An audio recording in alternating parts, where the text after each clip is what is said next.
Now, about a year ago, during the height of the Last Jedi backlash, not that it's totally gone away or anything, I did a video trying to explain and even defend the anger of some fans over that movie, trying to explain how some fans could so savagely attack a movie that was in a franchise they otherwise claimed to love. And the example I used at the time was to compare fans of a movie franchise like Star Wars, or now in the case of a television series like Game of Thrones, which is getting a similar level of hate from some of its fan base. Well, I compared them to fans of a professional sports team, and the main team I used as an example was the New York Yankees, who have a fan base that, by and large, expect their team to not only do well each and every season, but to pretty much win the World Series every year. And anything short of that is considered a disappointment by many of them, and they won't be shy about bashing the team for their failures on the field. Yet that doesn't mean they suddenly hate their team. It's quite the opposite, really. They care so much and are so invested that defeat is devastating to them, and when they go on and on about what went wrong or what could have been done differently or where the team needs to improve, it's almost like, and I know this might sound ridiculous to a non-sports fan, it's almost like a form of grieving or mourning. They need to talk about it, they need to get it out, and usually it makes them feel better afterwards, though nothing cures it quite as well as the start of the next season.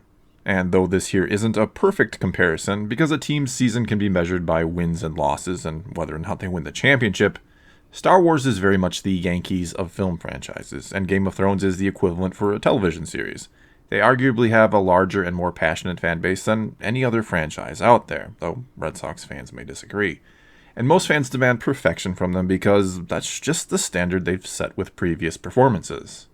The biggest difference, however, is that victory for a movie or show is far more subjective, and what one person loves or thinks is a fantastic film or episode or season of a show can be deemed terrible by someone else. There is no set-upon standard or championship game to prove which is the best.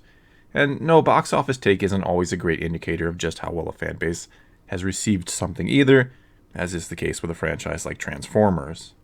Anyway, just like with a sports team that has lost a big game or had a terrible season, when a show or movie has a bad film, episode, or season, the fans who didn't like it, who have invested a lot of time watching previous seasons of the show or movies in the franchise, just like with fans who invest a lot of time watching all the games in a season perhaps, well, they're going to vocally express their dismay or disappointment.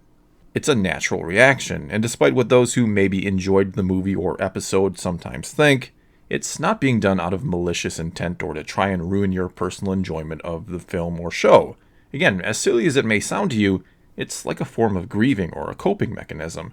They want to talk about it or listen to others talk about it and articulate the problems and where it all went wrong. They just want to get out their anger and frustration. And for whatever reason, it seems to be human nature to want to spend more time and effort criticizing something we don't like than complimenting something we perhaps love.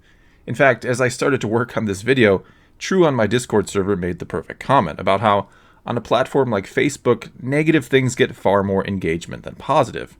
When you like something or agree with it, you just give it a thumbs up and move on. But when you disagree, you'll sit there and spend all day arguing your point. And though I'm not as big of a sports fan today as I was many years ago when I was in high school and just got out of it, and I played and watched a lot of sports back then, I can tell you firsthand when your team is winning or doing well, you tend to have very brief conversations with fellow fans about their success. But when they're not doing so well, you go on and on about their problems or what they should be doing better or how to fix things. Or in some cases, you'll get angry that you don't think the players are playing hard enough or giving it their all. Which does have a sort of equivalent in films and shows, and that's when it starts to feel like the writers, directors, actors, and so on are getting lazy and missing things, like a Starbucks cup in Winterfell, for example. Or when they randomly change something that had otherwise been established. And I had yet another perfect example for this given to me on my Discord server, when Santa Brian pointed out the outrage in the Harry Potter fandom over Professor McGonagall showing up in a movie before she should have even been born. Now, that's something I personally missed or didn't think about when I, as a casual fan of the franchise, saw the movie, but one that many hardcore fans got, shall we say, quite upset about. And the reason for that anger is because it makes it feel like they as fans have more passion and knowledge than those making the shows or movies. That how could you miss something so simple that would have never got past them? Or like they're not respecting the canon, which has become like gospel to the fans. And so just like a player who's not giving it their all on the field, fans are going to get frustrated when those making these films or shows don't seem to be giving it their all either. And many feel that's the issue with Benioff and Weiss right now, the showrunners of Game of Thrones. They feel like they just wanted to be done with the show so that they could move on to bigger and better things, like Star Wars, because they of course are going to be the creators of the next Star Wars trilogy, and to keep with the sports references here, working on Star Wars is pretty much the pinnacle of film, or like finally making the major leagues, or like being the manager of the Yankees. It's the most coveted spot you can actually attain. And why so many fans are jumping aboard the Game of Thrones hate train right now is because it feels like the last 7 seasons of the show, though not always perfect mind you, well, it feels like it was this incredible run, like a nearly perfect sports season where winning it all felt like a given. But now here in the actual championship game, or in season 8 or the end of the show, it feels like they're laying an egg or fumbling the game away, or like they're not playing with the same fight they did all season long to get them to this point. And so it's disappointing for the fans to watch something for 7 years only to get a less than satisfying ending in their opinion. And that's really the key here. It's just their opinion. And if you're loving the show right now, that's great. Love the show and don't worry about what others think. Don't let it ruin your enjoyment, even though I do realize that, yeah, of course it's going to be disappointing or even frustrating to see so many attacking something you love and are enjoying, especially when, obviously, you're not seeing what they're seeing or just disagree with it entirely.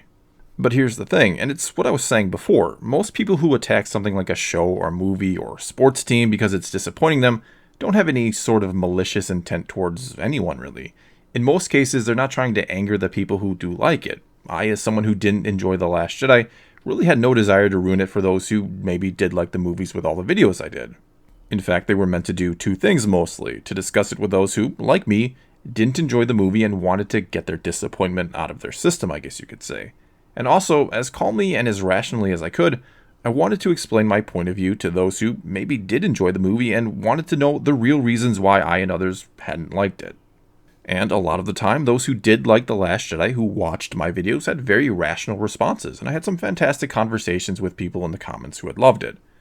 Other times, I would have people viciously attack me and call me the worst things imaginable. In rare cases, people told me to go kill myself because I had a different opinion on a movie than them. And usually I would just try to point out the irony to them, that they're going to savagely attack me because, from their point of view, I'm savagely attacking the movie they liked. In other words, they're doing to me what they're upset about me supposedly doing to them in a way, even though there are other channels out there who were far more ruthless towards The Last Jedi than I ever was. Anyway, again, the reason why people climb aboard the hate train when a show goes bad or a movie disappoints them is the same reason fans call into a sports talk radio show after a team's big loss. It's their way of dealing with it. And look, for a lot of people watching sports or getting into a show or movies, it's just their thing. It's what they enjoy doing with their time or what they do to escape their own lives for a little while. And so when that escape turns bad, they don't so easily move on from it because that's what they normally use to move on from other problems. Or again, it's simply what they want to invest their time in. And though in the grand scheme of things, a team winning or losing a game or a show or movie being good or bad isn't the most important thing in the world, on a personal level, it has as much importance or meaning to you as you want to give it. If after your team loses or a movie you were looking forward to sucks, if you want to go to social media and rant and rave and interact with others who felt the same way, then do it. And if you're someone who disagrees with them and maybe you very much love what they didn't enjoy, then you have a few choices. You can simply ignore them, you can interact with them in a civilized way and maybe try and understand what they're so upset about, or try to help them understand why you personally enjoyed it. Or you can attack them and cause a bigger issue than otherwise would have been, and make them even louder in the process and likely more annoying to you. And personally here, I, like a lot of people out there, just like to analyze things. I like to pull them apart and see what makes them tick. I try to figure out what makes one story or movie resonate with an audience and become beloved, and why other movies are forgotten moments after people watch them. Why did the original Star Wars trilogy capture the hearts and imagination of an entire generation? What was so special about it that it changed the course of film history? Why is the franchise that it started so popular still today? And can it remain relevant for decades to come yet? Or is it starting a decline that it'll never fully recover from? Why did Game of Thrones become, in many ways, this generation's Star Wars, though Marvel could also make that same claim? And what exactly is it that fans don't like about the show anymore? You see, stories fascinate me. I fully believe we can learn a lot about ourselves and life in general from the characters we read about or see on the screen. I also love to watch the ebb and flow of the moods and opinions of those who follow these stories and to learn what resonates with them personally. One of my favorite parts of doing this here on YouTube is getting to read all the comments left on my video, getting to read so many varying thoughts and opinions, and I spend a good portion of my day just going through them, and oftentimes they influence what videos I'll do next. I've even thought about doing more videos like my Let's Talk Some Star Wars videos, where I primarily just read and respond to what you all have to say. Anyway, I'll just close this out by saying that if you love Season 8 of Game of Thrones right now, then go on loving it and do your best to ignore the hate if it truly bothers you.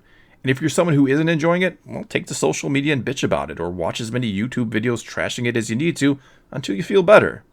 But in both cases, either leave the people on the other side of the fence alone, or find a way to be respectful if you want to interact with them. Because if you're just going to attack someone with your opinion, and not listen or try to understand theirs, what in the hell makes you think they're going to listen to you if you won't listen to them? Well, that's all I've got for you this time. Now it's your turn to tell me why you think people always seem so eager to attack the things that they claim to love when they start to go wrong. And am I right? Is it because they truly care and want to cope with it somehow?